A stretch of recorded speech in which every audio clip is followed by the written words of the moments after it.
Welcome Gemini, it's March 2024, Dodici here. I'm animating your chart here for the month. You can see that the chart is top heavy, and especially here in this career sector, you have the drive, the ambition, the mental acuity to achieve what you want, the vision here with Neptune.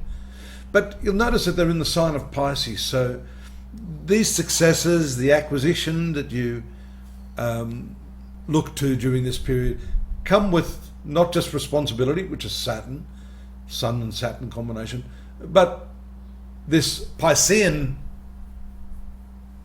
domain in which we find these planets. And this is going to be accentuated especially around the 10th, when we see the moon, which is swinging around here through your 8th house on the 5th and 6th of March, a more deeply analytical view, an emotional view of the deeper parts of your nature, because the 8th house has to do with that. It also has to do with other people's money. 8th house is the shared resources. And so you can see it bringing all of this energy here into the 9th house. This could be like legal matters. You look at contractual issues. You've got good opportunities here, but I think your instincts are telling you, you have to really analyze what's going on in any, especially professional arena. Now, the moon will pass over Pluto, then Mars and Venus around the 8th and 9th. There it is on the 9th, moving into your 10th house, and then making contact with that solemn Saturn, as I call it.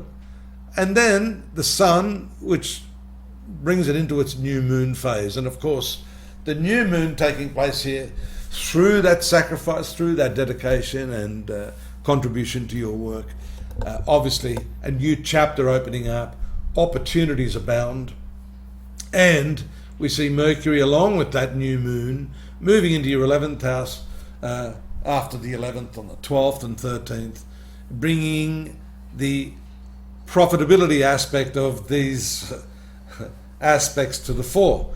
Profitable in terms of your work.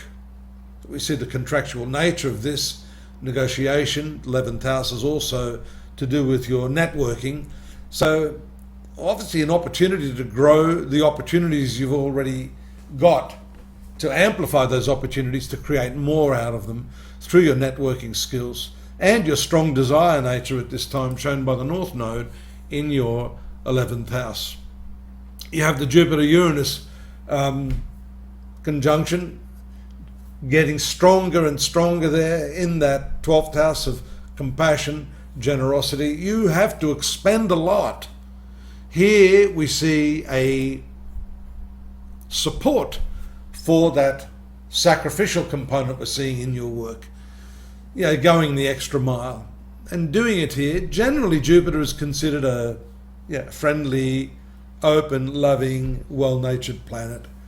And the fact that it's in the 12th house shows us that you may not be forced to do what you're doing, but there's just something driving you within that gives you the urge to do things, to share what you've got. And that's excellent, because really on the karmic scale, that is going to come back to provide you with resources in the future. Right now, maybe you're sacrificing a lot, having to give in a lot of your time, your effort, but that is going to come back.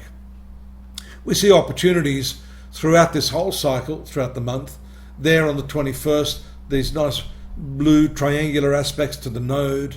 That's a karmic point. And Mercury, very nice for communication. Mercury being the natural ruler of communication. And Moon transiting through this 3rd house of communication, deals, contracts, etc., etc.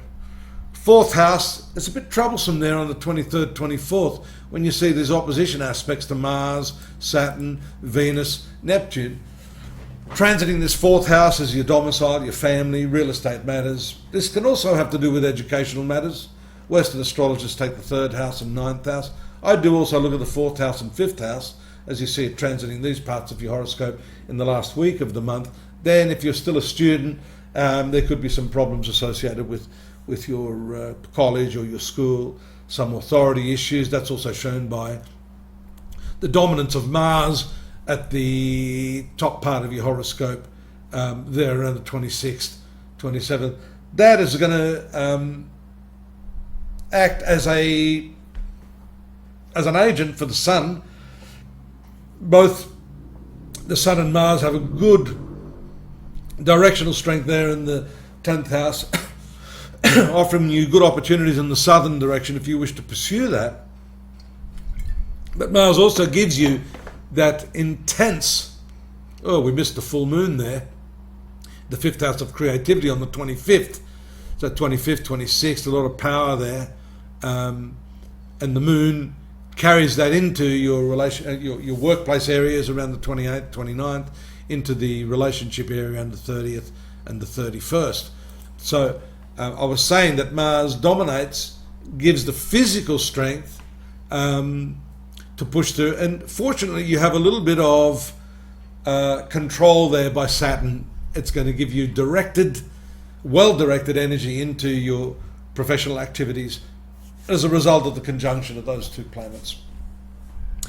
I've written up more for you there if you'd like to go into astrology.com.au, the monthly chronological transit textual forecast, so you can read more on this. I hope what I've given you this month shows that the power of the new moon there in your 10th house is all about your work.